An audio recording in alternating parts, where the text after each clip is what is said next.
Desayunos informales. La transición en el Ministerio de Economía y Finanzas comenzó a mitad de diciembre, cuando hubo un encuentro entre las actuales y las futuras autoridades. En ese marco, en el último día del 2024, nos proponemos hacer un balance del año económico y de la situación económica que va a recibir el próximo gobierno. Para eso recibimos a Nicolás Sichevsky, gerente de análisis económico de CPA, y a Pablo Moya, socio de la consultora Oikos. A los dos, bienvenidos. ¿Cómo les va?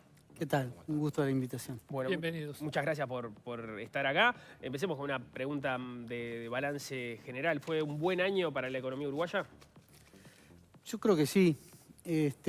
Vamos a cerrar el año con un crecimiento bastante destacable en función del año anterior, con niveles muy bajos de inflación y un desempleo también a la baja. Creo que esos tres indicadores muestran una actividad que superó los años anteriores, con obviamente fortaleza para enfrentar un 2025 que bueno, se presenta desafiante, no solo en el plano local, desafiante para la nueva administración de gobierno, sino desafiante lo que es el mundo.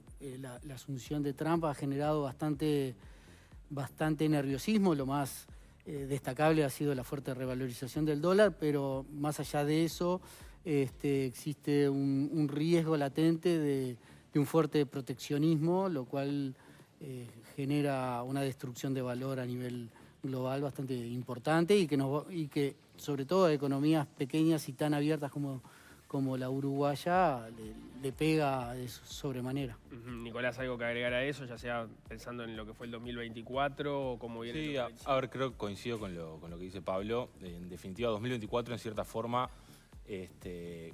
redondeó junto a 2023 un crecimiento en el entorno del 2%. A ver, ¿por qué verlo de forma conjunta? Bueno, en definitiva, si recuerdan, en 2023 los efectos de la sequía, todavía algunos efectos rezagados en materia de recuperación salarial, pospandemia, sí, terminaron de materializarse este año y como decía Pablo, es un año que luce bien en materia de crecimiento, luce bien en datos de empleo, se ha consolidado la inflación dentro del rango meta, pero también es un año que, por un lado, confirma o terminamos una década con bajo crecimiento promedio, 1%, alguna décima por encima. Es uno de los principales desafíos que estuvo durante el debate electoral y es un desafío no solo por un hecho de que eventualmente son más ingresos para la población, que la economía crezca más, sino también porque es necesario financiar las políticas o las prioridades del gobierno electo en un contexto fiscal que va a ser bastante peor a lo que preveíamos hace un año atrás. Si de forma resumida recordamos, en términos generales, en 2022 el déficit fiscal había cerrado en torno al 2,5, 2,6, cuando lo ajustamos por temas transitorios y extraordinarios. Y progresivamente durante finales de 2023 y en mayor medida en la rendición de cuentas de este año en junio y en base a lo que conocimos hace unas semanas respecto del incumplimiento del tope de endeudamiento, probablemente vamos a terminar un 2024 con un resultado fiscal algo por debajo de lo que heredó el gobierno saliente en 2019, con la fortaleza de que la reforma de la Seguridad Social da tiempo para corregir la situación fiscal, pero es una restricción relevante en materia que va a estar implícita en la ley de presupuesto que se va a presentar en agosto. Sobre la situación fiscal, Pablo, ¿vos qué opinión tenés? Veía, por ejemplo, una declaración de Javier de Aedo que decía que la gestión fiscal termina siendo tan mala como la que se recibió de parte del gobierno anterior del Frente Amplio. Bueno, a ver, mala o buena es discutible. Yo creo que este gobierno no hizo todo lo que quizás podría haber hecho. También hay que considerar la pandemia y los efectos que tiene, no medirlo, estaba bien de no medirlo anualmente, sino capaz que en 2 años, un periodo, porque la pandemia así afectó mucho. Y en ese caso también afectó las cuentas públicas al inicio y los esfuerzos que tuvo que hacer el gobierno en su momento. Creo que el gran debe del gobierno ha sido poder mejorar la gestión de las cuentas públicas. Eso creo que sí. Ahora, si tan bueno o tan malo fue las gestiones anteriores, ya es otro debate.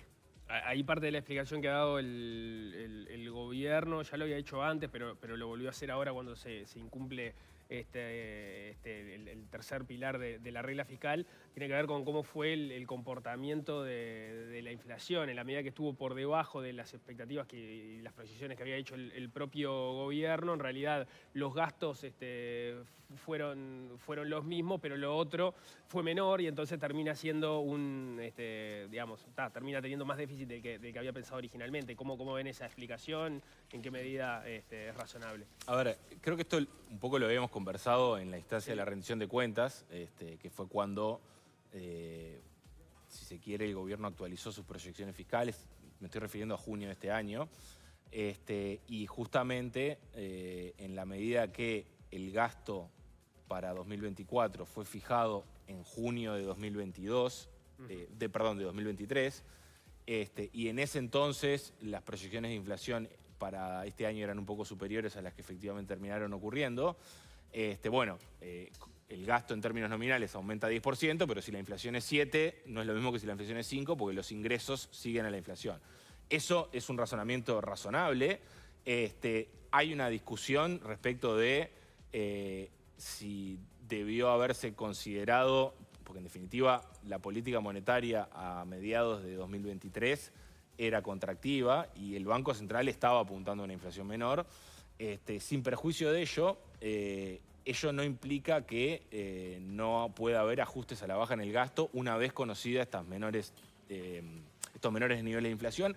Con las remuneraciones ocurrió, a principios de año, si recordamos, los salarios públicos aumentaron un poco menos que lo previsto porque la inflación en 2024 iba a ser menor que la que había sido estimada antes. Eso no ocurre con las pasividades, pero con otras partidas de gasto, en definitiva, algo de margen hay, porque en definitiva lo relevante es el gasto en términos reales, ¿no? O sea, porque a lo que estamos en una economía que tiene inflación y que siempre tuvo inflación, el gasto nominal siempre aumenta, ¿no? Más allá de eso, y de si es si es razonable o no, y la discusión respecto de si hubo un cambio significativo de precios relativos que justifique la activación de la cláusula para que el Estado se endeude hasta un 30% más de lo que marcaba la regla fiscal. Estos son factores que podría haberse, quizá a principios de año era más discutible. A mediados de año, cuando se presentó la rendición de cuentas, esto ya estaba arriba de la mesa y nada cambió en estos últimos 6 meses. Y son aspectos que deberían haber sido considerados en la instancia de la rendición de cuentas. ¿Qué tenemos que esperar para este año en función de las fuerzas que nos tiran a veces para atrás y a veces para adelante? Precio de los productos internacionales que exportamos, Argentina, Brasil, el mundo, la economía nos va a llevar, vamos a tener el famoso viento de cola o vamos a estar al revés, con viento de frente. Quizá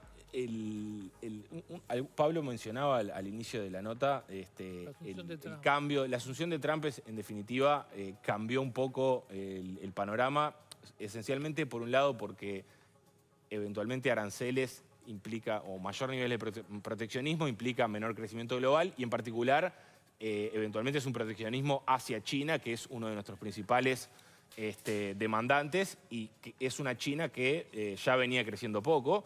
Eso en el fondo es menor crecimiento global, menor demanda por commodities, precios de commodities más debilitados, pero también es relevante que la expansión fiscal eventualmente planificada por Trump en forma de reducción de impuestos y estos aranceles que en definitiva en el corto plazo encarecen los precios, probablemente haga que la Reserva Federal sea más cauta en su proceso de reducción de tasas de interés y eso encarece también el costo de endeudamiento, el costo de financiamiento del déficit fiscal y obviamente es un factor que ha estado detrás del fortalecimiento del dólar a nivel global y eso en general son malas noticias. Y quizá para cerrar, en la región, Brasil también se ha configurado como un nuevo dolor de cabeza más vinculado a factores fiscales y a la incertidumbre respecto de la trayectoria de las cuentas públicas en Brasil, que es lo que ha depreciado el real. Argentina, en sus vaivenes, ha pasado de estar recontra barata en 2023 a estar bastante más cara respecto, o por lo menos en una situación comparable a lo que era antes de la pandemia, y en la medida que se configure este escenario, por lo menos va a dejar de ser el problema que era en la frontera y en temas de consumo. Pero quizás el problema esté en la frontera con departamentos con Brasil. O ya empezó a estar de alguna Bueno, en realidad eso siempre estuvo. Ese es el más tradicional. Ese es el tradicional. Creo que la situación que se había dado con Argentina, como comentaba Nicolás, eso rompía cualquier esquema a nivel histórico, por así decirlo. Pero que la frontera con Brasil siempre estuvo barato en algunos artículos, ¿no?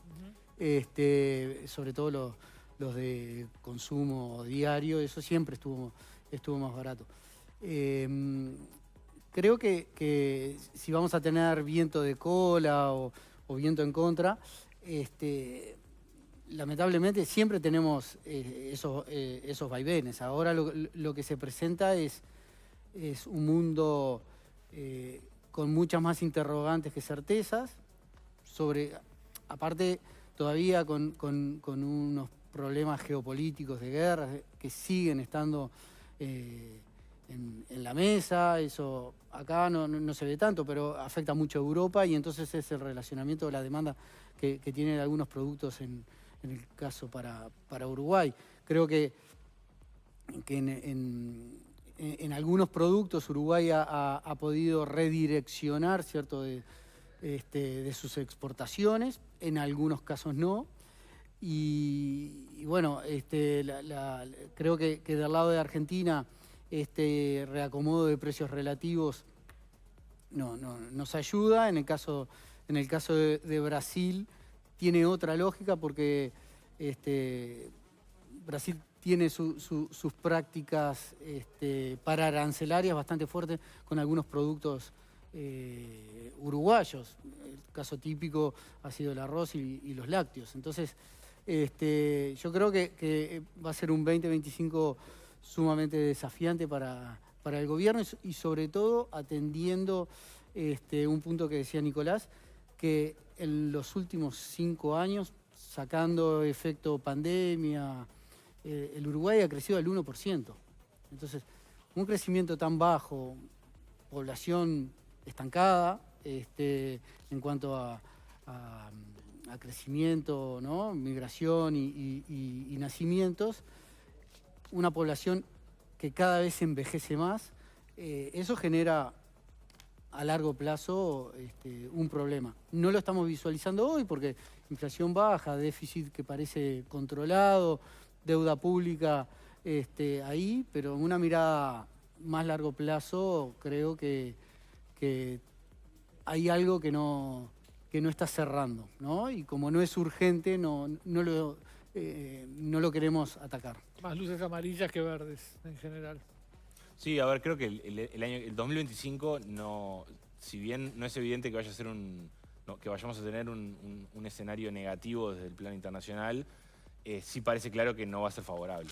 El punto de partida quizá todavía tiene cierta inercia respecto del crecimiento que vamos a heredar de 2024, pero claramente es un escenario desafiante y probablemente estemos todo el año discutiendo un poco cuál va a ser la tasa de crecimiento de los próximos 3, 4 años, qué es la tasa de crecimiento que te va a permitir o que te va a dar margen para reducir el déficit fiscal sin incrementar la presión fiscal y dando margen para las prioridades del gobierno electo. Ya estaremos hablando entonces de eso el año que viene. Pablo, Nicolás, muchísimas gracias. Muchas gracias.